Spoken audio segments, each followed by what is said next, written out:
Hello friends, कैसे हैं आप सभी। आई होप बहुत ही अच्छे होंगे। तो एक बार फिर से स्वागत है आप सभी का आपके अपने YouTube channel e learning with Priyal पर।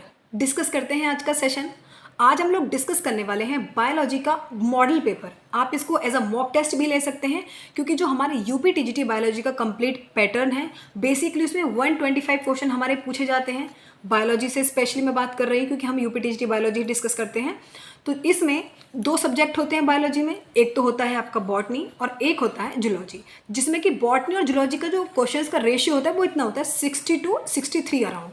यानी कि या तो 62 क्वेश्चन जूलॉजी के होंगे तो 63 क्वेश्चन बॉटनी के, मतलब वही 60 to 63 का रेशियो होता है दोनों का। तो टोटल 125 क्वेश्चंस हमारे होते हैं। कंप्लीट 125 क्वेश्चंस मैंने आज यहाँ इंक्लूड किए हैं, और ऐसे क्वेश्चन हैं जिनकी एग्जाम में बहुत ज़्यादा उम्मीदें हैं एग्जाम में क्वेश्चन आने की, तो इसलिए हर एक क्वेश्चन को डिटेल में देखना है विद एक्सप्लेनेशन। देखते हैं। सबसे पहला क्वेश्चन हमसे पूछा गया है, बहुत ही इंपॉर्टेंट सेशन है, एग्जाम ओरिएंटेड है, कुछ भी मिस मत करना, इसलिए बता रही हूँ। ऑप्शन गिवन है, obtaining silk from silk worm is called. मतलब कि सिल्क जो है, सिल्क वॉर्म से हम मतलब कि वहाँ से निकलता है, सिल्क को ऑब्टेन किया जाता है सिल्क वॉर्म से, इसको क्या कहते हैं बेसिकली। ऑप्शन गिवन है, एपीकल्चर कहा जाता है, सेरिकल्चर कहा जाता है, हॉर्टिकल्चर कहा जाता है, पिसीकल्चर कहा जाता है। सबसे पहला रूल ये है कि मुझे कमेंट सेक्शन में ये जरूर बता देना कि आपके आउट ऑफ कितने क्वेश्चंस बिल्कुल ठीक हुए हैं, ठीक है। अब इसका सही जवाब देखते हैं कि जो सिल्क है सिल्क वॉर्म से मिलता है, ये बात आप सभी जानते होंगे, लेकिन इसको कहा जाता है सेरिकल्चर। इंपॉर्टेंट बात कि इसमें क्या होता है, सिल्क में एक प्रोटीन है जिसका नाम होता है सेरिसिन, और ये आपसे क्वेश्चन पूछा जा सकता है, इसलिए मैंने कहा था कि जो एक्सप्लेनेशन है उसको ध्यान से ले लेना। तो सेरिसिन जो प्रोटीन है ये सिल्क में होता है, इंपॉर्टेंट है, याद रखना, ठीक है। बेसिकली इस पूरे प्रोसेस को हम लोग कहते हैं सेरिकल्चर, जब सिल्क को ऑब्टेन करते हैं सिल्क वॉर्म से। यहाँ तक की बात क्लियर है। बाकी सभी आपको पता होगा अच्छे से सारी टर्म्स, जैसे कि एपीकल्चर अच्छे जानते हो, मधुमक्खी पालन, हॉर्टिकल्चर भी आप जानते होंगे, पिसीकल्चर फिश वाला अच्छे जानते हैं, बहुत बेसिक सी बातें हैं। बढ़ते हैं नेक्स्ट क्वेश्चन की तरफ।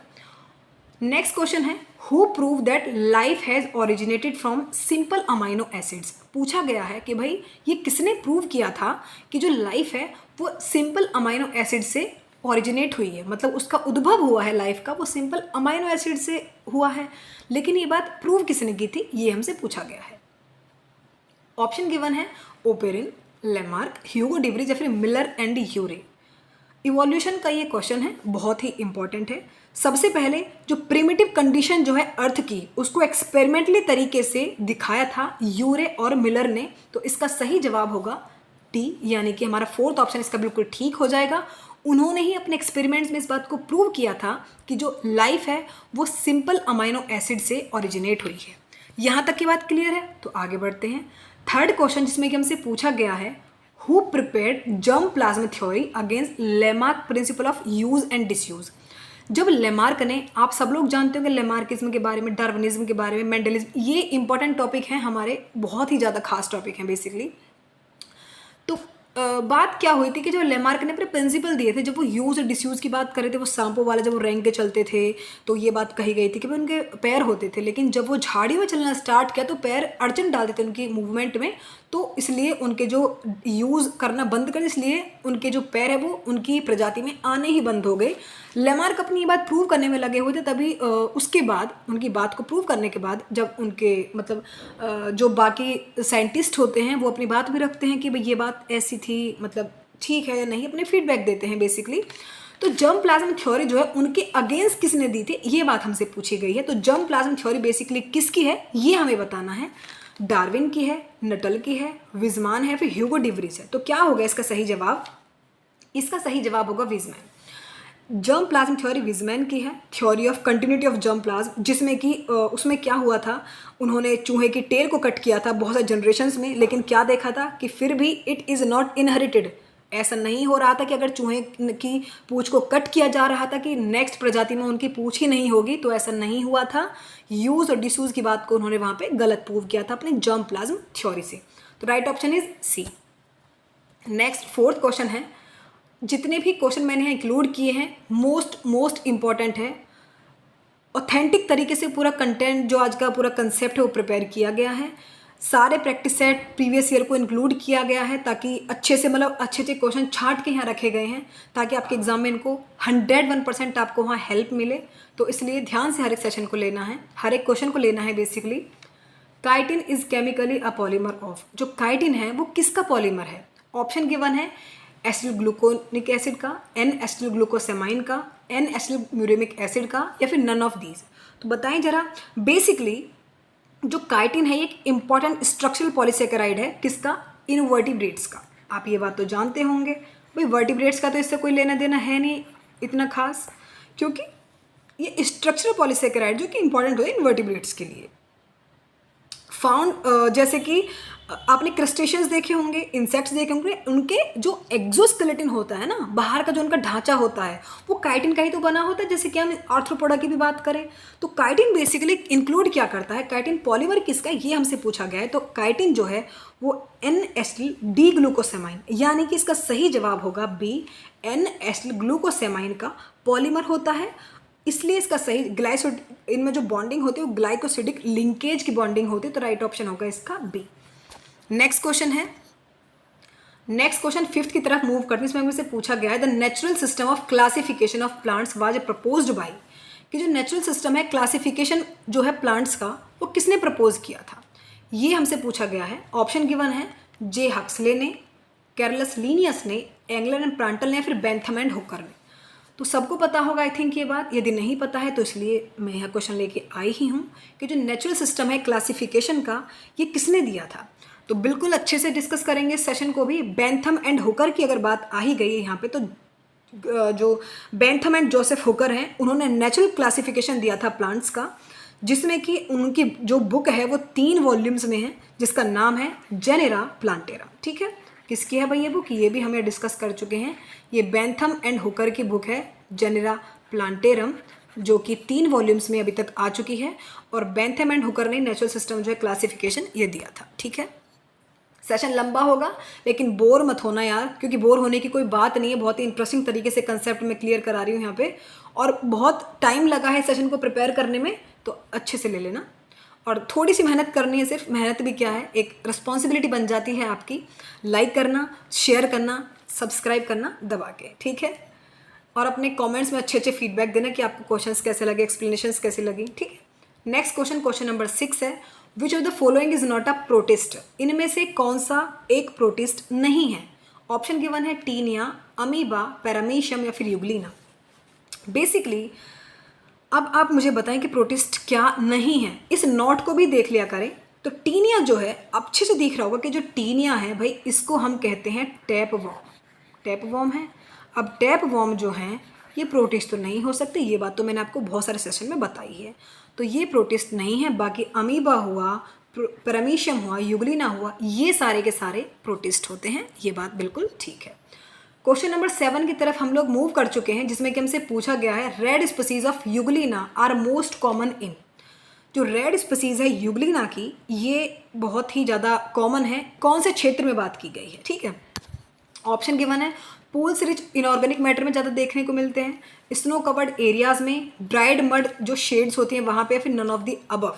तो बताएं जरा, जो रेड स्पीसीज है यूग्लिना की वो सबसे ज़्यादा कहाँ देखने को मिलती है, ये हमसे पूछा गया। तो इसका सही जवाब क्या होगा? इसका सही जवाब होगा अराउंड लिविंग इंसेक्ट्स जो हैं, ये तो आप जानते होंगे कितने हैं, चलो तो क्या ही बताऊँ। लेकिन इसका सही जवाब है जो स्नो कवर्ड एरियाज़ हैं वहाँ पे जो रेड स्पीसीज हैं यूग्लिना की वो ज़्यादा देखने को मिलती हैं। तो इसका सही जवाब होगा ये, ठीक है। नेक्स्ट बात करते हैं, नहीं इसका सही जवाब ये नहीं होगा यार, ये मैं गलत एक्सप्लेनेशन दे दी, किसी और क्वेश्चन पे ध्यान चला गया। रेड स्पीसीज जो यूग्लिना को मोस्ट कॉमन होती है किस में? जो कि यूग्लिना जो है कभी कभी क्या करते हैं, हिमेटोक्रोम्स बनाते हैं। हिमेटोक्रोम्स जो हैं उनकी वजह से, हिमेटोक्रोम्स की वजह से वो उनकी जो अपीयरेंस है वो रेड कलर की होती है। वो ऑर्गेनिक मैटर में ग्रो करते हैं। ऑर्गेनिक मैटर कहाँ ज़्यादा होता है? जो पूल्स होते हैं, पूल जो rich in organic matter basically वहाँ पे। तो इसलिए हिमेटोक्रोम्स की वजह से जो रेड क्रोमेटोफोर्स होते हैं वो डेवलप हो जाते हैं, इसकी वजह से वो रेड स्पीसीज शो होती हैं। तो इसलिए इसका राइट ऑप्शन होगा ए। नेक्स्ट क्वेश्चन है, reserve food in euglena viridis is mainly. Reserve food जो होता है यूग्लिना विरिडिस में मेनली क्या होता है? यूग्लिना बहुत इंपॉर्टेंट कंसेप्ट है, पूरा सेशन अच्छे से मैंने लिया हुआ है, प्रैक्टिस सेट भी इसके स्पेशली दिए थे, लेकिन ऑब्वियसली जब हम मॉक टेस्ट की बात करते हैं तो यूग्लिना कैसे पीछे रह जाएगा। तो रिजर्व फूड जो होता है यूग्लिना में वो मेनली क्या होता है ये हमसे पूछा गया है। ऑप्शन गिवन है फैट्स, स्टार्च, पैरामाइलम या फिर बोथ बी एंड सी। तो इसका सही जवाब होगा, बिल्कुल इसका सही जवाब होगा आपका पैरामाइलम। जो पैरामाइलम है ये रिजर्व फूड होता है यूग्लिना विरिडिस का। ठीक है, नेक्स्ट बात करते हैं। नेक्स्ट क्वेश्चन है क्वेश्चन नंबर 10, जिसमें कि हमसे पूछा गया है which of the following has only one host, यानी कि इनमें से ऐसा कौन सी प्रजाति है, कौन सा ऐसा एनिमल है जिसका सिर्फ एक होस्ट होता है। ऑप्शन गिवन है entamoeba histolytica, trypanosoma gambiense, taenia solium, फिर प्लाज्मोडियम वाइवेक्स। तो जो आपका हो गया ट्रिप्नोसोमा हो गया, प्लाज्मोडियम हो गया और टीनिया हो गया। प्लाज्मोडियम भी, टीनिया सोलियम भी, और प्लाज्मोडियम हो गया, टीनिया हो गया और ट्रिप्नोसोमा हो गया। ये तीनों ही कैसे होते हैं? ये होते हैं डाइजेनेटिक, यानी कि इनके पास दो होस्ट होते हैं। तो एंटमीबा हिस्टोलेटिका जो है ये मोनोजेनेटिक है, यानी कि इसका सिर्फ सिंगल होस्ट होता है, तो इसलिए इसका सही जवाब होगा एंटमीबा हिस्टोलेटिका। ठीक है, नेक्स्ट क्वेश्चन, क्वेश्चन नंबर 11 पर हम लोग मूव कर चुके हैं। क्वेश्चन नंबर 11 है the blind sac body plan is shown by, कि जो ब्लाइंड सैक बॉडी प्लेन है वो शोन होता है, मतलब वो कौन से एनिमल हैं जो blind sac body plan show करते हैं। Blind sac body plan exactly क्या है आप लोग जानते होंगे। तो ऑप्शन गिवन है स्पंज शो करते हैं, निडेरियंस फ्लैटवर्म शो करते हैं, फ्लैटवर्म्स और राउंडवर्म शो करते हैं, फिर राउंडवर्म्स और अर्थवर्म शो करते हैं। बेसिकली इसमें क्या है कि जो बॉडी होती है ना हाइड्रा की, वो एक सेक की तरह रिजेंबल हो जाती है, मतलब एक थैली नुमा। बेसिकली एक इनके पास एक कैविटी होती है, जब मैं इसका जिक्र किया था बेसिकली फाइला मैंने डिस्कस किया था, हाइड्रा भी डिस्कस किया था, गैस्ट्रोवेस्कुलर कैविटी के बारे में डिस्कस किया था, जो कि बाहर की तरफ खुलती है माउथ के थ्रू, और जिसका काम होता है बेसिकली इंजेशन का, मतलब फूड को इंजेस्ट करने का काम होता है, और वही काम करता है फेशियल मैटर को बाहर निकालने का काम भी वही करता है। यानी कि जो ब्लाइंड सैक है वो दोनों ही काम करता है इनके अंदर, फूड के इजेशन का भी और अंदर लेने का भी। तो इसका सही जवाब क्या होगा? Obviously B. ठीक है, नेक्स्ट क्वेश्चन में हमसे पूछा गया है the following animal phylum belongs to deuterostomia, कि जो ड्यूट्रोस्टोमिया है ये कौन सा एनिमल फाइलम जो कि ड्यूट्रोस्टोमिया से बिलोंग करता है। ऑप्शन गिवन है इखाइनोडर्मेटा, मोलस्का, आर्थ्रोपोडा, एनेलिडा। ठीक है, तो इसका जवाब क्या होगा? ड्यूट्रोस्टोम्स जो होते हैं एग्जैक्टली क्या होते हैं? ड्यूट्रोस्टोम्स, प्रोटोस्टोम्स आप जानते होंगे, लेकिन नहीं जानते फिर भी बता देती हूँ। ड्यूट्रोस्टोम्स के बारे में डिस्कस करते हैं। ड्यूट्रोस्टोम वो होते हैं कि जिनमें कि जो माउथ है वो कभी भी डेवलप नहीं होता ब्लास्टोपोर से, यानी कि जो ब्लास्टोपोर है वो किसको राइज करता है? एनस को। तो इसलिए इसका सही जवाब होगा 12 का ए, यानी कि जो इखाइन है वो होंगे आपके ड्यूट्रोस्टोम्स। ठीक है, नहीं इसका सही जवाब यार, मैं इसका सही जवाब तो आई थिंक एनेलिडा होना चाहिए। इसको आप डाउट में रखो, ठीक है, इसको मैं लास्ट में एक्सप्लेन करूँगी क्योंकि इसमें अभी एग्जैक्ट एक्सप्लेनेशन मेरे ध्यान नहीं आ रही है। हाँ, ल्यूकोसोलेनिया इज़ फाउंड इन, जो ल्यूकोसोलेनिया है वो कहाँ पाए जाते हैं? ऑप्शन गिवन है शैलो वाटर में, डीप वाटर में, पॉन्ड वाटर में या फिर फ्रेश वाटर में। जो ल्यूकोसोलेनिया बेसिकली एक स्पंज है और यूपीटीजीटी का मोस्ट इम्पॉर्टेंट टॉपिक है। इसकी क्लासेस, इसके क्लासिफिकेशन, कौन सी क्लास में इसको रखा गया, क्लासिफिकेशन किसके अंदर आता है, वो सभी बातें इंपॉर्टेंट है क्योंकि प्रीवियस ईयर में इस तरह के क्वेश्चंस के बताए गए हैं। तो इसलिए मैंने कंसेप्चुअल भी और जो प्रैक्टिस सेट है वो दोनों ही आपको अपलोड किया था। तो इसलिए अब डिस्कस करेंगे ल्यूकोसोलेनिया कहाँ पाया जाता है। बेसिकली ल्यूकोसोलेनिया होता है सेसाइल एनिमल है। ठीक है, कैसा होता है ल्यूकोसोलेनिया? सेसाइल होता है, कॉलोनियल है, ज़्यादा आप देखोगे इसको ग्रुप में मिलते हैं, मतलब कई सारे ल्यूकोसोलेनिया एक साथ होते हैं, और समुद्री जीव है। ठीक है, कैसा होता है? समुद्री जीव है, तो शैलो वाटर में देखने को मिलते हैं, कि सही जवाब होगा ए। ठीक है, 14th क्वेश्चन पर हम लोग मूव कर चुके हैं, जिसमें कि हमसे पूछा गया है स्टेटोसिस्ट आर फाउंड इन, जो स्टेटोसिस्ट हैं ये कहाँ पाए जाते हैं? ऑप्शन गिवन है पैरामीशियम में, ओबेलिया में, अर्थवर्म में या फिर कॉकरोच में। स्टेटोसिस्ट बेसिकली क्या होते हैं? ये ऑर्गन है इक्विलिब्रियम का, मतलब कि बैलेंस करने के लिए इस ऑर्गन को यूज़ किया जाता है। जो मस्कुलर कोऑर्डिनेशन होता है इस ऑर्गन की मतलब मदद हो जाती है जो एनिमल हैं उनके अंदर इस ऑर्गन की वजह से, जो कि पाया जाता है मेड्यूसा में। मेड्यूसा किसके पास होता है? ओबेलिया के पास होता है। ठीक है, तो सही जवाब होगा ओबेलिया, मतलब इसकी फेज होती है ये। Next question, in flat worms में जो विटिलेरियम है जनरली किससे एसोसिएट होता है? In flat worms vitellarium is generally found associated with, vitellarium के बेसिकली किस चीज़ के साथ एसोसिएट है ये टर्म जो है? ऑप्शन गिवन है ओवरी के साथ, testis, both ovary and test, या फिर रोस्टेलम। तो इसका सही जवाब क्या होगा? एक बड़ा सा लॉब्युलेटेड एक ग्लैंड है जिसका नाम होता है विटेलाइन। क्या नाम होता है? विटेलाइन। ये एक ग्लैंड है, लोब्युलेटेड है, लार्ज ग्लैंड है बेसिकली, जो विटिलेरियम, इस विटेलाइन ग्लैंड कहते हैं, विटिलेरियम कहते हैं, सेम बात है। और ये फीमेल रिप्रोडक्टिव सिस्टम में पाई जाती है, फीमेल रिप्रोडक्टिव सिस्टम का एक पार्ट है। तो बेसिकली ये ओवरी से अटैच होता है, तो इसका सही जवाब होगा ओवरी। तो विटेलाइन ग्लैंड हो गया, विटिलेरियम होगा, सेम बात है, ये फीमेल रिप्रोडक्टिव सिस्टम के साथ इसका संबंध है, ये ओवरी प्रेजेंट होता है, तो इसका सही जवाब होगा A. Next question, question number 16 हमसे पूछा गया है, Schuffner's dots produced by plasmodium are. जो शफनर्स डॉट हैं ये प्लाज्मोडियम के, मतलब प्लाज्मोडियम इनको प्रोड्यूस करता है बॉडी के अंदर जब वो इन्फेक्शन होता है उसका। तो ये क्या है बेसिकली? शफनर्स डॉट्स जो है नेचर में क्या है? एंटीजेंस हैं, एंटीबॉडीज़ हैं, हार्मोन्स है, फिर रिजर्व फूड है। तो सही जवाब क्या होगा? इसका सही जवाब होगा जो शफनर्स डॉट्स हैं बेसिकली ये एंटीजेंस होते हैं, इसका सही जवाब होगा ए। बहुत ही इंपॉर्टेंट क्वेश्चन है, डबल मार्क कर लेना। नेक्स्ट क्वेश्चन की तरफ मूव करते हैं। नेक्स्ट क्वेश्चन है question number 17, which of the following disease is caused by virus. इसमें से कौन सी ऐसी बीमारी जो कि वायरस के थ्रू फैलती है? ऑप्शन गिवन है पोलियो, टीबी, सिफिलिस, या फिर डिप्थीरिया। तो 17 का जो सही जवाब है, देखो भाई, टीबी हो गया, टाइफाइड हो गया, आपका डिप्थीरिया हो गया, ये तीनों ही कैसी होती है? बैक्टीरियल डिजीज़ है, ठीक है। टीबी हो गया, वापस बताती हूँ, टीबी, सिफिलिस और डिप्थीरिया ये बैक्टीरिया के द्वारा फैलाई जाने वाली बीमारी हैं, ना कि वायरस के द्वारा। पूछा क्या गया कि वायरस से क्या बीमारी फैलती है? तो वायरस से पोलियो होता है, ये बातें आप नोट कर लेना। तो which of following disease caused by virus, that is polio, यानी कि first option is correct. Next question, next 18th question पर हम लोग मूव कर चुके हैं, जिसमें कि हमसे पूछा गया है tentaculocyst is in a jellyfish helps in, कि टेंटिकुलोसिस्ट बेसिकली एक ऑर्गन है जेलीफिश में, उसका काम क्या होता है? ऑप्शन गिवन है photo respiration, chemo reception, balancing, या फिर ऑल ऑफ दीज।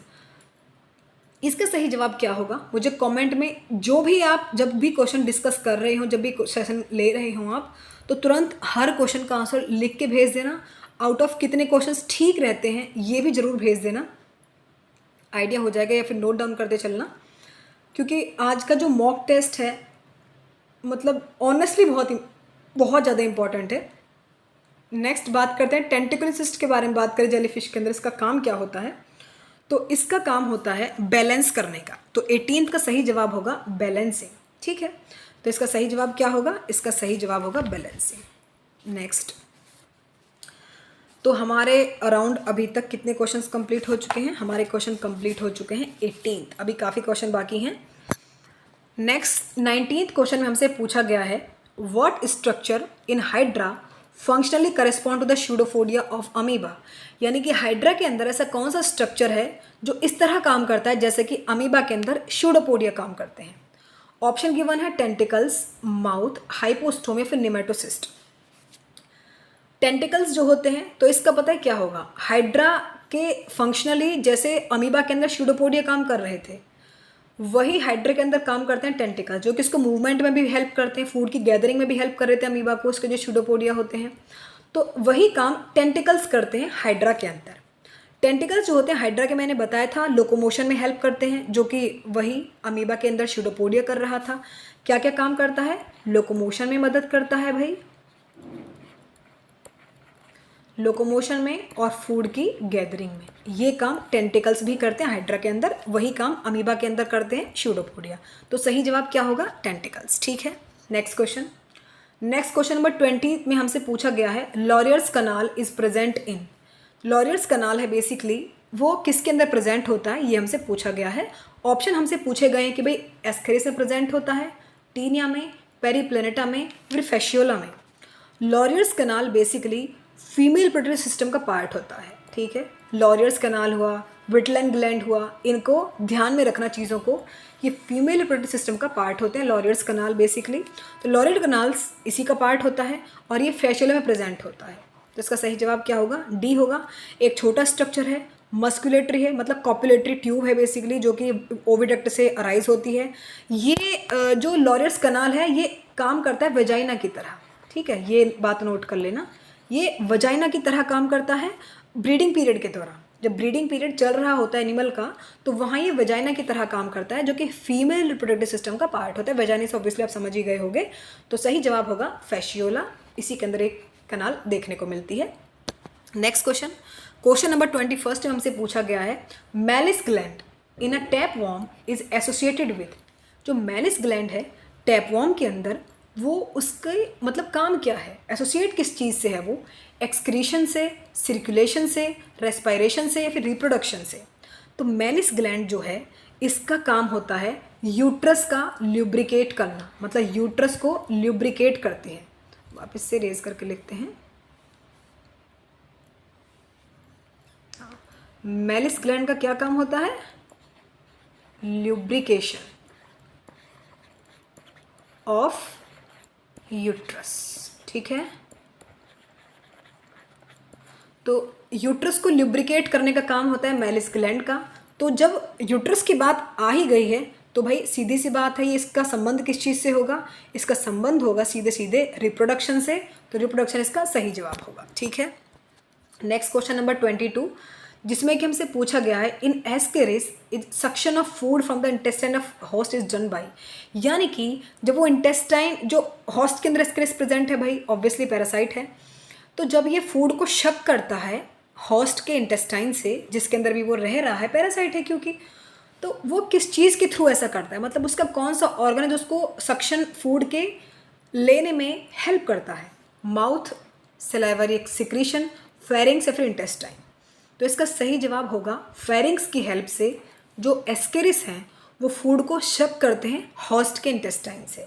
अब ये बात भी नोट कर लें कि जो एस्केरिस हैं फूड को कहाँ से शक कर रहे थे? इंटेस्टाइन से। होस्ट है ऑब्वियसली बात पता है, क्योंकि पैरासाइट तो होस्ट की बॉडी के अंदर रहकर ही नरिशमेंट लेंगे अपना। तो फेरिंग्स इनमें मदद करता है इनको खाने को लेने में।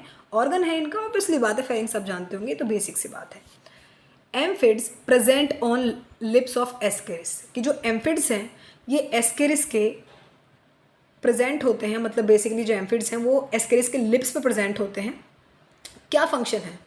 सिक्रीट करते हैं सलाइवा को, एडहेसिव ऑर्गन है, सिक्रीट करते हैं प्रोटियोलाइटिक एंजाइम्स या फिर ऑर्गन है स्मेल का और कीमोरिसेप्शन का। तो सही जवाब क्या होगा बताएं जरा। एम्फिड्स बेसिकली क्या हैं भाई? जो एम्फिड्स हैं ये स्मेल और कीमोरिसेप्शन के ऑर्गन्स होते हैं। एम्फिड्स बेसिकली लिप्स हैं, मतलब कि 3 टोटल लिप्स प्रेजेंट होते हैं एस्केरिस के पास। कितने लिप्स प्रेजेंट होते हैं? 3, जिसमें कि एक होता है डॉर्सल और 2 होते हैं डॉर्सो वेंट्रल। जो ये 2 वेंट्रोलेटरल जो वेंट्रोलेटरल हैं उन्हीं को क्या कहा गया है? उन्हीं को कहा गया है एम्फिड्स। तो ये एम्फिड्स बेसिकली क्या करते हैं? स्मेल और कीमोरिसेप्शन का काम करते हैं। लिप्स हैं बेसिकली ये, ठीक है। Next question, how many times does Ascaris undergo माउल्टिंग in the body of host during development. यानी कि जब एस्केरिस किसी हॉस्ट के अंदर रहते हैं एज अ पैरासाइट्स, तो मतलब माउल्टिंग कितनी बार होती है ये हमसे पूछा गया है। ऑप्शन गिवन है 3 टाइम, 4, 5 या फिर बहुत सारे टाइम। क्या सही जवाब होगा? 24th क्वेश्चन पर है।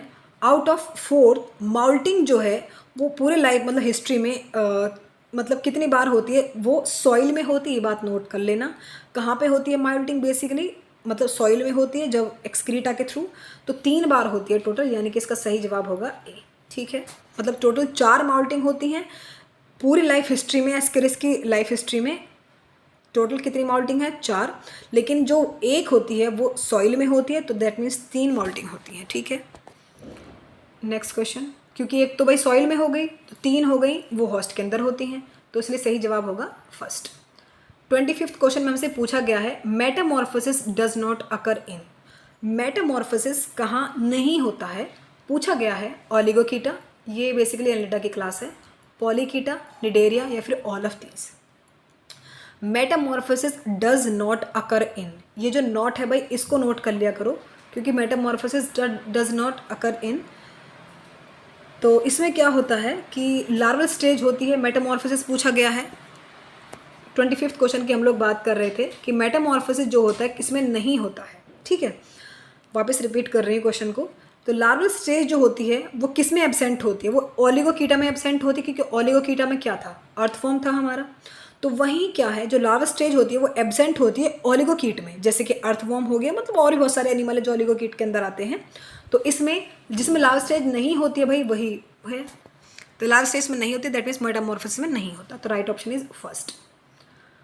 नेक्स्ट 26 क्वेश्चन है, in earthworm chromophil cell serves to, कि अर्थवॉर्म्स के अंदर एक सेल होती है जिनका नाम होता है क्रोमोफिल सेल्स। उनका क्या काम होता है? ऑप्शन गिवन है, regulate skin colour, store fats, mucus secrete करना है, फिर सिक्रेट करना सलाइवा को। तो क्या काम होता है? जो अर्थवॉर्म के अंदर क्रोमोफिल सेल्स होती हैं बेसिकली, सलाइवरी ग्लैंड क्या काम करती हैं अर्थवॉर्म के अंदर? सलाइवरी ग्लैंड जो होती हैं अर्थवॉर्म के अंदर, वो क्या, उनके पास क्या होता है? क्रोमोफिल सेल्स होती हैं जो कि छोटी होती हैं, यूनिसेलुलर ग्लैंड्स होती हैं बेसिकली, ये बात आपसे पूछी जा सकती है। यूनिसेलुलर ग्लैंड्स होती हैं, तो इनका काम क्या होता है? इसका सही जवाब होगा, ये सलाइवा को सिक्रेट करने का काम करती है, ठीक है। तो सही जवाब होगा इसका D. How many lateral hearts are found in earthworm, ये हमसे पूछा गया है कि अर्थवॉर्म के अंदर कितने लिटरल हर्ट्स प्रेजेंट होते हैं। ऑप्शन गिवन है टोटल 8 यानी कि 4 पेयर्स, 6 यानी कि 3 पेयर्स, 1 पेयर, फिर 12 यानी कि 6 पेयर्स। तो सही जवाब क्या होगा? अर्थवॉर्म के पास बेसिकली 2 पेयर्स तो होते हैं लेटरल हर्ट्स, 2 पेयर होते हैं लेटरल ऑयसोफेजियल हर्ट्स, यानी कि टोटल होते हैं 8, यानी कि 4 पेयर। टोटल कितने प्रेजेंट हैं? टोटल हैं 4 पेयर, दैट मीन्स 4 पेयर कितने होते हैं? 4 पेयर होते हैं भाई आपके, टोटल 8 हर्ट्स प्रेजेंट होते हैं किसके पास? अर्थवॉर्म के पास। तो टोटल 8 और 4 पेयर, ठीक है।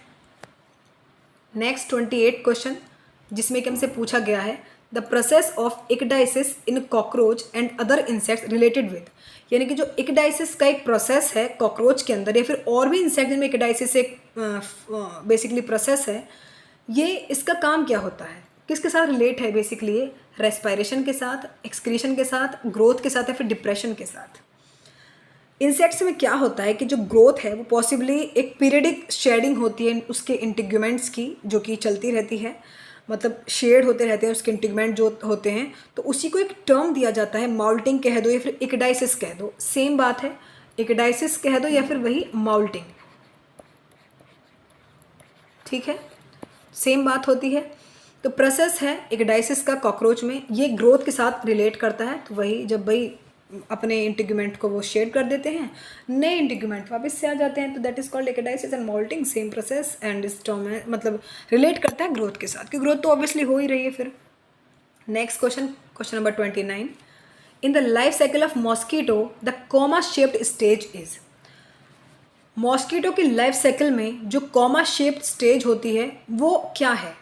एक लावा है, इमेगो है, प्यूपा है, फिर नन ऑफ दीज, क्या है वो?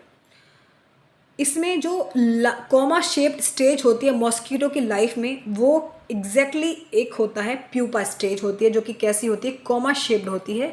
ये बात अच्छे से नोट कर लेना, प्रीवियस ईयर में कई बार रिपीटेड पूछा गया है, तो इसलिए इसको डबल मार्क कर लेना, ठीक है। Next question, next question number 30, बिल्कुल भी थकना नहीं है क्योंकि अभी काफ़ी क्वेश्चंस बाकी हैं, बहुत ही इंटरेस्टिंग सा सेशन है, नोट डाउन करते चलना एक्सप्लेनेशन को साथ साथ। तो 30 क्वेश्चन है, 30th पर हम लोग आ चुके हैं। क्वेश्चन नंबर 30 हमसे पूछा गया है, इन पीलमोन, पीलमोन बेसिकली एनिमल है, पूछा गया है हमसे, हमारे सेशन में गिवन है, मैंने अच्छे से डिस्कस किया हुआ है आपको।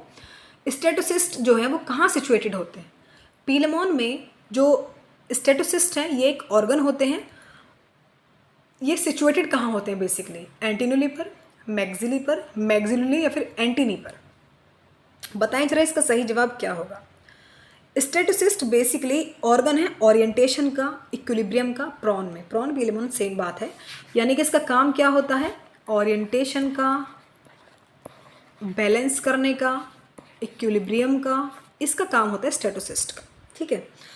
हर एक स्टेटोसिस्ट जो है वो एंटीन्यूली जो होता है उसके प्रीकॉक्सा पे सिचुएट होता है, मतलब प्रीकॉक्सा के अंदर लाई करता है, हर एक एंटीन्यूले में।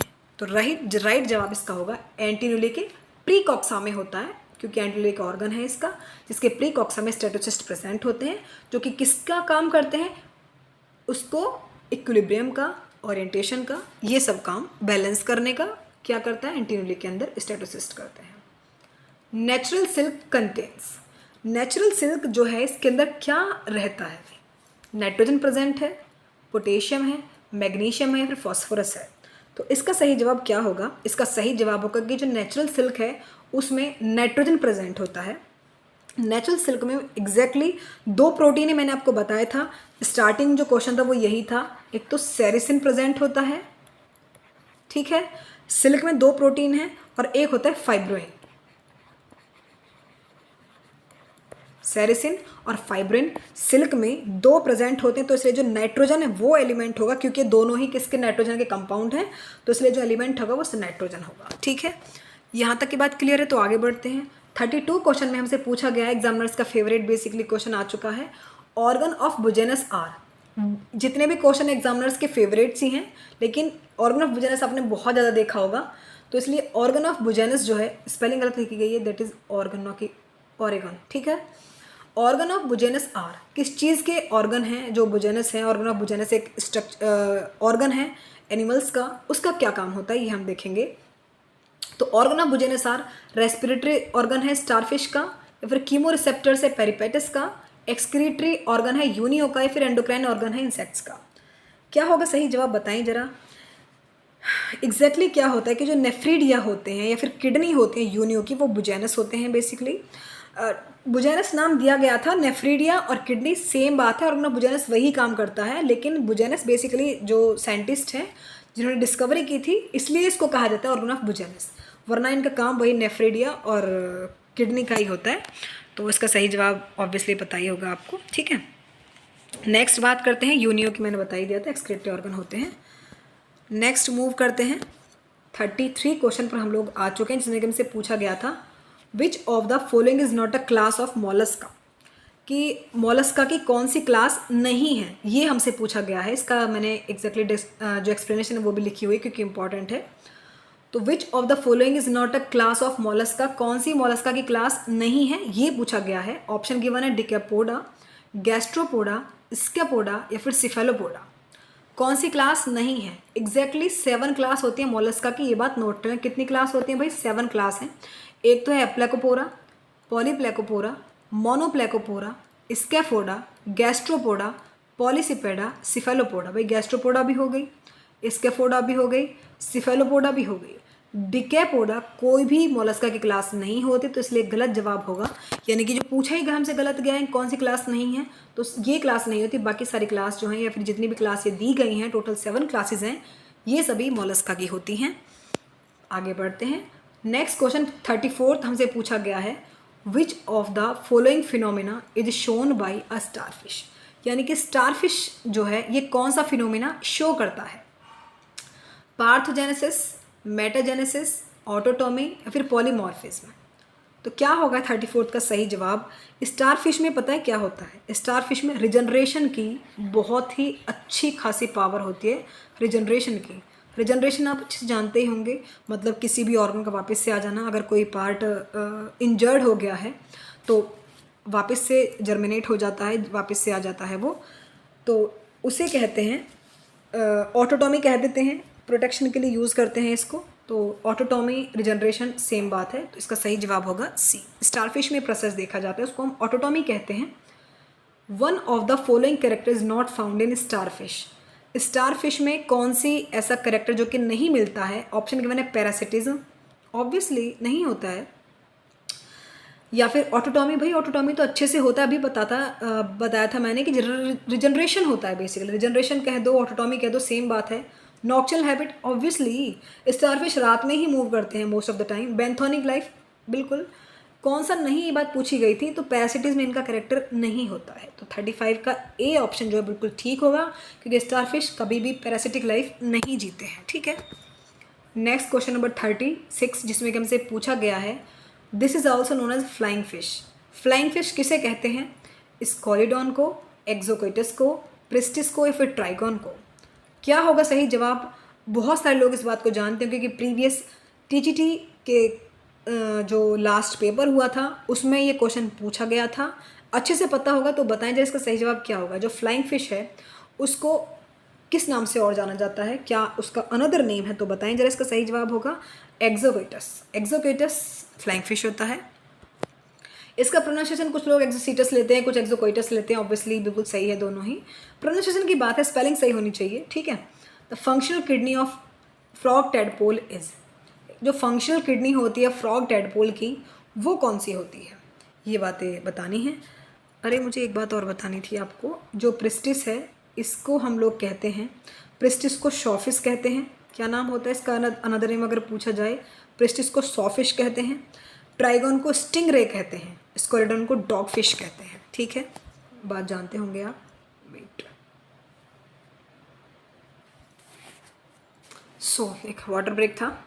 नेक्स्ट क्वेश्चन नंबर 38 पर हम लोग आ चुके हैं, जिसमें कि हमसे पूछा गया था 38 क्वेश्चन में हमसे पूछा गया था कि भाई जो हम 37 क्वेश्चन डिस्कस कर लिया ना, नहीं 37 क्वेश्चन पर थे। तो फंक्शनल किडनी जो है फ्रॉग टेडपोल की वो कौन सी होती है, उसको क्या कहते हैं? बेसिकली प्रोनेफ्रोज कहते हैं, मीजोनेफ्रोज कहते हैं, मेटानेफ्रोज कहते हैं, फिर आर्कीनेफ्रोज कहते हैं। तो फंक्शनल किडनी जो होती है फिश टेडपोल की वो होती है प्रोनेफ्रोज। इसका सही जवाब होगा ए, यानी कि जो हार्ट और किडनी की बात की गई है डेवलप होती है नेफ्रोटोम्स जो होते हैं एंटी रीजन में, वहाँ से डेवलप होते हैं, तो सही जवाब होगा प्रोनेफ्रोज, ठीक है। इसमें टाइम वेस्ट नहीं करते हैं ज़्यादा। नेक्स्ट क्वेश्चन, क्वेश्चन नंबर 38, जिसमें कि हमसे पूछा गया है हाइबरनेटिंग फ्रॉग रेस्पायर्स विद। जो हाइबरनेटिंग फ्रॉग्स हैं, हाइबरनेशन आप जानते होंगे अच्छे से, मैंने कई बार डिस्कस किया, मल्टीपल टाइम्स ये बात बताई है आपको। हाइबरनेटिंग फ्रॉग्स किस चीज़ के थ्रू रेस्पायर करते हैं? ऑप्शन गिवन है लंग्स के माध्यम से, डायफ्राम के माध्यम से, बकल एपिथीलियम के माध्यम, फिर स्किन के माध्यम से। क्या होगा इसका सही जवाब? हाइबरनेटिंग फ्रॉग्स में यानी कि जो मेटाबॉलिक रेट होता है वो बहुत ही मिनिमम होता है, क्योंकि ऑक्सीजन की जो रिक्वायरमेंट होती है वो बहुत कम होती है भाई। तो इसलिए वो जो इसमें जो रेस्पायरेशन क्यूटेनियस होगा, यानी कि स्किन के माध्यम से होता है। तो cutaneous respiration is called skin के माध्यम से ना, तो सही जवाब होगा डी। नेक्स्ट क्वेश्चन 39 क्वेश्चन पर हम लोग आ चुके हैं, जिसमें कि हमसे पूछा गया है the over stretching of ligaments is called. Annual physiology के क्वेश्चन स्टार्ट हो चुके हैं। ओवर स्ट्रेचिंग जब होते हैं लिगामेंट्स की, जब ज़्यादा लिगामेंट्स हमारे ओवर स्ट्रेच हो जाते हैं तो उसको एक टर्म दी जाती है। क्या होती है बेसिकली? टॉनस, स्प्रेन, टिटेनी या फिर फैटीग। क्या होती है बेसिकली ये टर्म? स्प्रेन क्या है? बेसिकली एक ट्रॉमेटिक इंजरी है लिगामेंट्स की, जो कि जॉइंट के थ्रू होती है, जिसमें कि पेन होता है, जॉइंट्स में स्वेलिंग आ जाती है, डिस्कलरेशन होता है स्किन का, जो जहाँ पर जॉइंट्स होते हैं ना वो हिस्सा काला पड़ने लग जाता है, मतलब डिस्कलरेशन हो जाता है उस पार्ट का जहाँ वो जॉइंट में पेन हो रहा होता है, जो लिगामेंट में इंजरी हो जाती है, वो स्ट्रेच हो जाते हैं। तो ये डिजीज़ कहलाती है स्प्रेन, जिसमें कि ओवर स्ट्रेचिंग हो जाती है लिगामेंट्स की, दैट इज टर्म स्ट्रेन। इसके करेक्टरिस्टिक्स क्या क्या बता दिया मैंने अच्छे से। पेन होता है, स्वेलिंग हो जाती है, डिस्कलरेशन होता है स्किन का, यही सब बातें होती हैं। नेक्स्ट 40 क्वेश्चन पर हम लोग आ चुके हैं। 40th क्वेश्चन में हमसे पूछा गया है the formation of erythrocytes in a foetus takes place in, यानी कि जो फीटस है उसमें जो रेड ब्लड सेल्स यानी कि एरिथ्रोसाइट्स हैं वो कहाँ उनका टेक प्लेस करती हैं, कहाँ पाई जाती हैं? ऑप्शन गिवन है सार्कोप्लाज्म में, ब्लड प्लाज्मा में, लिवर स्प्लीन में, फिर रेड बोन मैरो में। क्या होगा इसका सही जवाब? जो एम्ब्रियोनिक और फीटल लाइफ होती है उसमें ब्लड सेल्स जो होते हैं वो प्रोड्यूस्ड होती हैं यॉर्क सैक में, यानी कि liver, spleen, thymus, lymph nodes. लेकिन जो मेजर कॉन्ट्री होती है वो लिवर की होती है, तो सही जवाब होगा लिवर एंड स्प्लीन, इसका सही जवाब होगा। बाकी हर जगह ही देखने को मिलते हैं, लेकिन जो लिवर स्प्लीन है ये मेन एरिया होते हैं, लिवर मेन एरिया है, तो लिवर अलग से दिया हुआ है नहीं स्प्लीन के साथ, तो यही सही जवाब होगा। डन। नेक्स्ट क्वेश्चन, क्वेश्चन 41 पर हम लोग मूव कर चुके हैं, जिसमें कि हमसे पूछा गया है which of the following is absent in chloroplast. Chloroplast में क्या जो एक इम्पॉर्टेंट सिस्टम है वो क्या है जो एब्सेंट होता है? ऑप्शन दिए गए हैं एंथोसाइनिन है, डीएनए है, जेंथोफिल है, फिर कैरोटीन है। क्या होगा इसका सही जवाब? भाई क्लोरोप्लास्ट में तीनों ही चीज़ें होती हैं, डीएनए भी है, जेंथोफिल भी है, कैरोटीन भी, लेकिन एंथोसाइनिन एब्सेंट होता है। एंथोसाइनिन सही जवाब है क्योंकि यही क्लोरोप्लास्ट में एब्सेंट होता है। ये ग्लूकोसाइड पिगमेंट है, वॉयलेट होता है, न्यूट्रल रेड होता है बेसिकली एसिड में, और ब्लू होता है एल्कलाइन में, सेल सेप में, तो ये एब्सेंट होता है इसका, ठीक है। नेक्स्ट क्वेश्चन, क्वेश्चन नंबर 42, जिसमें कि हमसे पूछा गया है which one takes part in acrosome synthesis. इनमें से ऐसी कौन सी सेल ऑर्गेनली है जो कि एक्रोसोम के सिंथेसिस में पार्ट लेती है। ऑप्शन गिवन है, न्यूक्लियस है, माइटोकॉन्ड्रिया है, लाइसोसोम है, फिर गोल्जी अपैरेटस है। तो एक्रोसोम से रिलेट है एक बहुत ही इंपॉर्टेंट सेल ऑर्गेनली, जिसका नाम है, बताओ जरा क्या होता है भाई। एक्रोसोम प्रेजेंट होता है स्पर्म के टिप पर, जानते हो आप ये बात। तो हेड डेवलप होता है एक गोल्जी बॉडी से, गोल्जी ड्राइव वेसिकल से। तो गोल्जी अपैरेटस है बेसिकली इसका फंक्शन। गोल्जी जो है वो एक्रोसोम के सिंथेसिस में पार्ट लेते हैं, ठीक है। नेक्स्ट 43 क्वेश्चन पर हम लोग मूव कर चुके हैं। इसमें कि हमसे पूछा गया है अच्छे से कि भाई फैट्स जो हैं वो कहाँ पाए जाते हैं। Fats are richly found in adipose tissue, areolar tissue, liver cells या फिर लिम्फ ग्लैंड्स। तो एडिपोज टिश्यू बेसिकली फैट्स कहाँ पाए जाते हैं। तो एडिपोज टिश्यू जो है ये फैट सेल्स कंटेन करते हैं, एडिपोसाइट्स कंटेन करते हैं, तो वहीं पाए जाते हैं। Obviously adipose tissue fat rich होते हैं। नेक्स्ट 44th क्वेश्चन,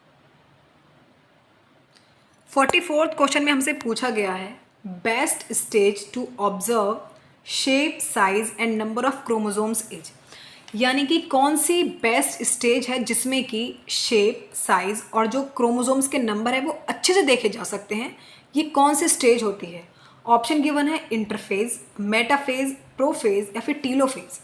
तो कौन सी फेज होती है बेसिकली माइटोटिक मेटाफेज जो है, मतलब मेटाफेज कहते हैं फिर माइटोटिक मेटाफेज कहते हैं, सेम बात है। ये इसमें जो है वो कैरियोटाइप लेने के लिए कैरियोटाइप बनाने के लिए बेसिकली यूज़ की जाती है पर्टिकुलर स्पीसीज़ में। तो इसमें सारी चीज़ें अच्छे से क्लियर हो जाती हैं, शेप भी, साइज भी और क्रोमोसोम्स के नंबर भी, ठीक है। तो सही जवाब होगा मेटाफेज, ठीक है। Absence of which of these in bile will make the fat digestion difficult. यानी कि किसकी एब्सेंस में जो बाइल है वो डाइजेशन डिफ़िकल्ट हो जाएगा, मतलब किस चीज़ के एब्सेंस में ऐसा होगा कि डाइजेशन डिफ़िकल्ट हो जाएगा। मैं बहुत टाइम भी नहीं ले रही हूँ सेशन को कंप्लीट करने में, क्योंकि आपका भी हर एक मिनट बहुत इंपॉर्टेंट है। लेकिन जो मैं क्वेश्चंस लेके आई हूँ उनके एक्सप्लेनेशन बहुत ही ज़्यादा इंपॉर्टेंट, तो इतना तो मिनिमम बताना ही पड़ेगा, क्योंकि इससे कम में तो नहीं हो सकता। तो इसलिए जितना भी मैं कंसेप्ट क्लियर करा रही हूँ उसको बहुत अच्छे से लेना, क्योंकि बहुत ही मिनिमल चीज़ें हैं जो कि आपके लिए बहुत ज़्यादा इंपॉर्टेंट है, ठीक है। तो किस चीज़ absence of which of these in bile will make, मतलब बाइल में इनमें कौन चीज़ की कमी होगी तो डाइजेशन डिफ़िकल्ट होगा। ऑप्शन गिवन है कोलेस्ट्रॉल, सॉल्ट, पिगमेंट या फिर एसिड्स। तो बताएं जरा इसका सही जवाब क्या होगा। इसका सही जवाब होगा बी, यानी कि जो बाइल सॉल्ट्स हैं वो रिक्वायर्ड होते हैं इमल्सिफिकेशन के लिए फैट्स में डाइजेशन से पहले, ठीक है। तो सॉल्ट की जो है उसकी हेल्प से तो भाई डिफ़िकल्ट है ही। फिर ऑप्शन 46 क्वेश्चन में हमसे पूछा गया है वॉल्यूम ऑफ एयर इंस्पायर्ड और एक्सपायर्ड हर एक ब्रीथ के दौरान नॉर्मल रेस्पायरेशन में मैन के थ्रू जो निकलती है, मतलब जब हम नॉर्मल रेस्पायर करते हैं या फिर मतलब इनटेक किया हमने ब्रीथ का और उसको बाहर निकाला, हर एक नॉर्मल रेस्पायरेशन के दौरान उसको क्या टर्म दिया जाता है। टोटल लंग कैपेसिटी बोलते हैं, टाइडल वॉल्यूम बोलते हैं, इंस्पिरेशन कैपेसिटी कहते हैं, फिर रेसिडुअल वॉल्यूम कहते हैं। तो क्या कहते हैं इसको कहते हैं टोटल लंग कैपेसिटी। जब हम हर एक ब्रीथ के दौरान इंस्पायर्ड कर रहे होते हैं एयर को और बाहर निकाल रहे होते हैं तो उसको टोटल लंग कैपेसिटी कहा जाता है। इसका सही जवाब होगा ए। टाइडल वॉल्यूम क्या है, इंस्पिरेटरी कैपेसिटी, रेसिडुअल वॉल्यूम, मैंने इन सभी टर्म्स की एक स्पेसिफिक वीडियो भी बनाई हुई है। कमेंट कर देने यदि आप चाहते हैं, उसका लिंक ऑब्वियसली मतलब प्लेलिस्ट में जाके देखना वहीं मिल जाएगी, लेकिन फिर मैं डाल दूंगी इसको डिस्क्रिप्शन बॉक्स में। सही जवाब इसका ए होगा basically. फोरामन Oval is present only in the heart of embryos leading from the right atrium to। फोरामन Oval जो है ये एम्ब्रियोज के हार्ट में प्रेजेंट होता है, जो लीड करता है राइट ऑट्रियम से। कहाँ की तरफ लीड करता है ये हमसे पूछा गया है, क्योंकि फोरामन ओवल बहुत ही इंपॉर्टेंट ऑर्गन है एम्ब्रियोज का, जिससे कि हमसे कई सारे क्वेश्चन पूछे गए हैं। हमारे लिए इंपॉर्टेंट वो बात जो कि हमसे पूछी गई एग्जाम में, ठीक है, जिसकी उम्मीद है पूछे जाने की। हमें किसके ऑर्गन से क्या फ़र्क पड़ता है भाई, हमको फ़र्क पड़ता है कि हमारे एग्जाम में क्या क्वेश्चन आएगा, ठीक बात है ना। राइट वेंट्रिकल के लिए लीड करती है, पोस्ट कैवल वीन के लिए, पल्मोनरी आर्टरी के लिए, फिर लेफ्ट ऑट्रियम के लिए। तो क्या सही जवाब होगा 47 का भाई। फोरामन ओवल जो है ये एक ओपनिंग होती है सेप्टम में, राइट और लेफ्ट ऑट्रिया के बीच में, फीटल हार्ट में। ये ओपनिंग प्रोवाइड करती है, मतलब कि जो ब्लड का बाईपास के लिए, मतलब जो फीटल लंग्स जो है अच्छे से उसका ब्लड सप्लाई हो जाए। तो लेफ्ट ऑट्रियम के लिए ये अपना लीड करती है, right atrium to left atrium, ठीक है। सही जवाब होगा इसका डी। नेक्स्ट 48 क्वेश्चन पर हम लोग मूव कर चुके हैं, इसमें मुझसे पूछा गया है the excretory organs in prawns are. Prawns के अंदर जो एक्सक्रीटरी ऑर्गन्स हैं वो क्या होते हैं? मेलपिगियन ट्यूब्यूल्स हैं, नेफ्रीडिया हैं, किडनी है या फिर ग्रीन ग्लैंड्स है? क्या होगा इसका सही जवाब? जो ग्रीन ग्लैंड्स हैं या फिर जो ग्रीन ग्लैंड्स को एक और टर्म दिया जाता है भाई, ग्रीन ग्लैंड्स हो गए या फिर एक और टर्म है इनका एंटीनरी ग्लैंड भी इनको कहा जाता है।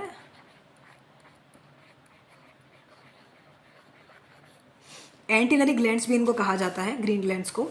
ये एंटीना पे प्रेजेंट होते हैं कॉक्सा में, मतलब जो एंटीना का पार्ट है एक कॉक्सा वहाँ प्रेजेंट होती है और ये प्रॉन्स के अंदर प्रेजेंट होते हैं। तो ग्रीन ग्लैंड्स कह दो, एंटीनरी ग्लैंड्स कह दो, सेम बात है, ये एंटीना की कॉक्सा में प्रेजेंट होती है। ठीक है। नेक्स्ट क्वेश्चन नंबर 49 भी हमसे पूछा गया है major protein in thick filament of skeletal muscles fibre is. Major protein जो होता है जो स्केलेटल मसल्स फाइबर के थिक फिलामेंट में, वो क्या इंपॉर्टेंट प्रोटीन है? मायोसिन है, एक्टिन है, ट्रोपोमायोसिन है, फिर ट्रोपोनिन है? क्या होता है बताएं, इसका सही जवाब क्या होगा?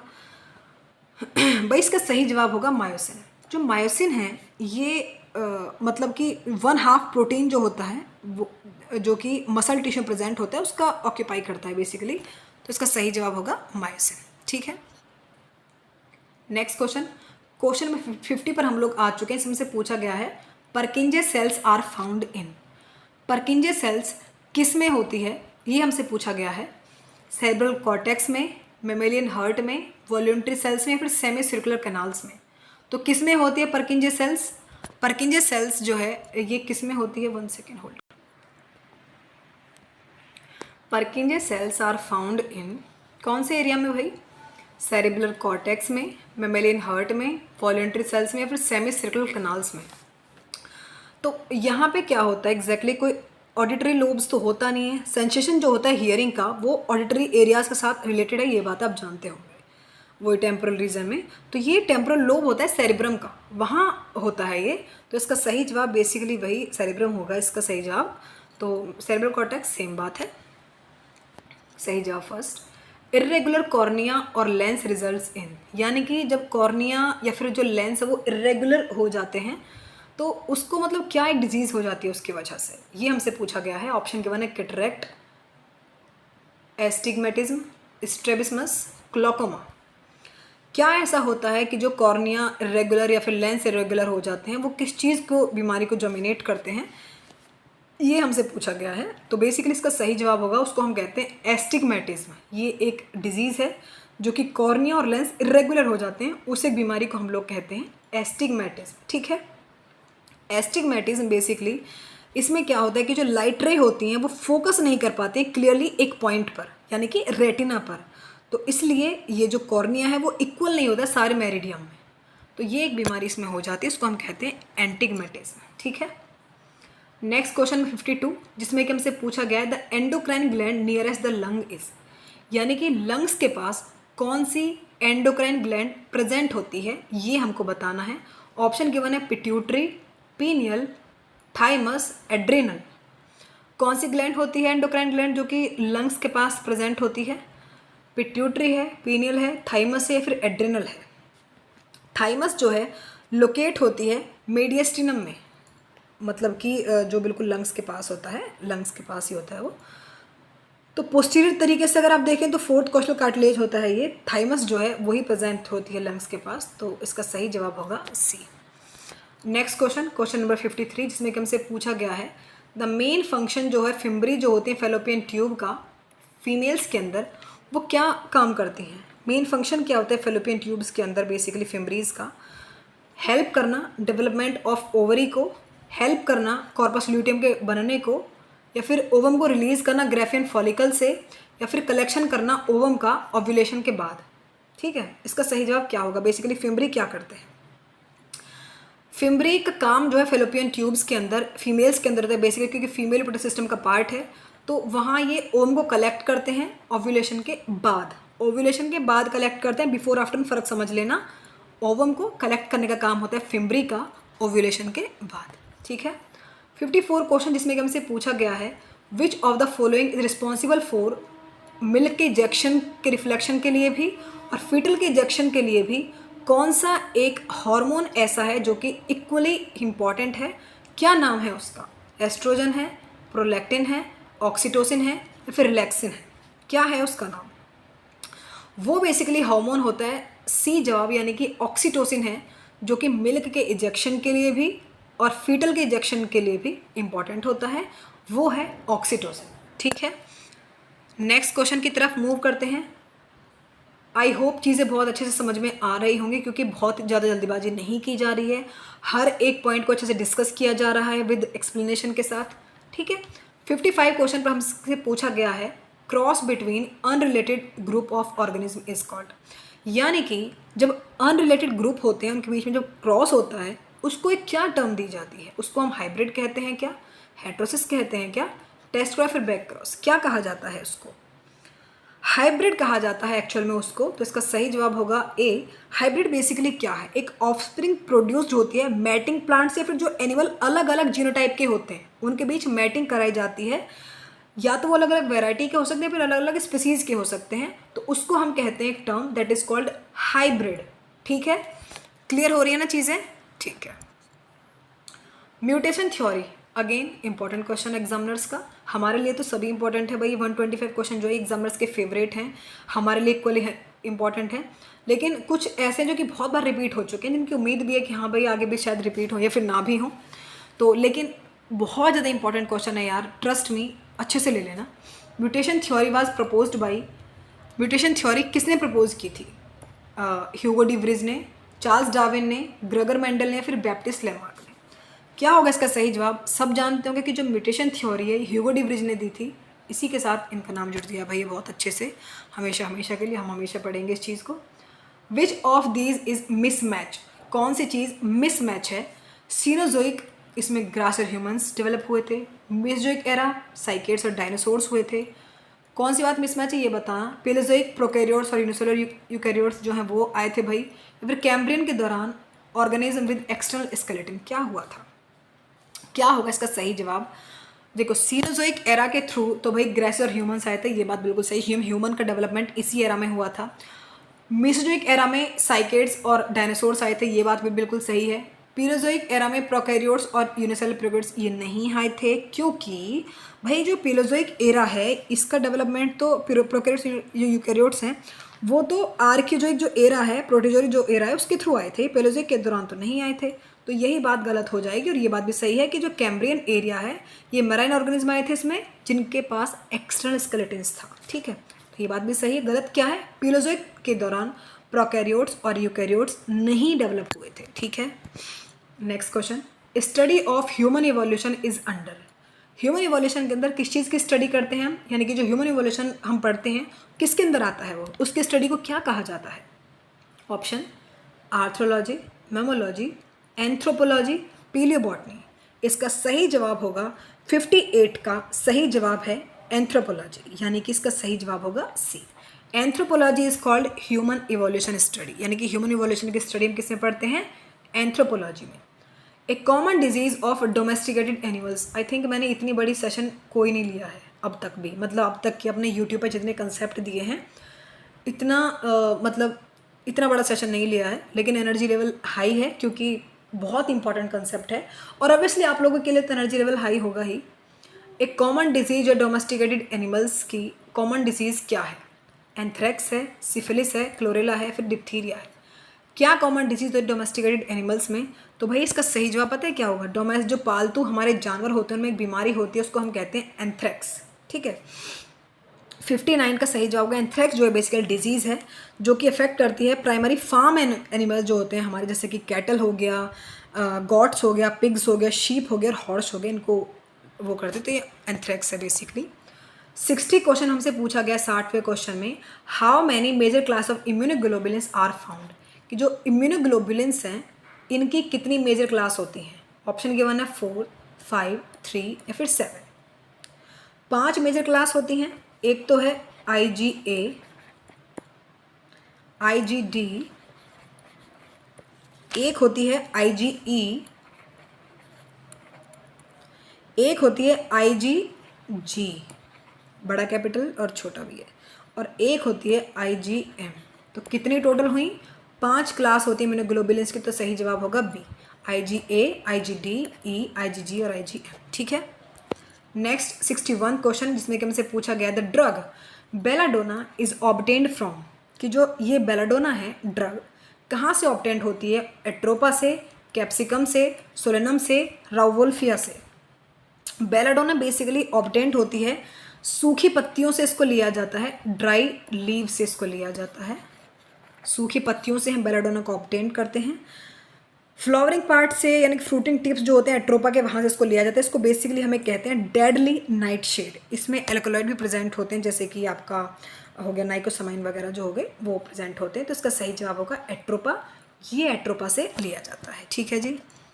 62 क्वेश्चन हमसे पूछा गया है a nephron does not have loop of हेल्ने, यानी कि नेफ्रॉन ऐसा किसका नेफ्रॉन है जिसके पास लूप ऑफ हेल्ने नहीं होता है?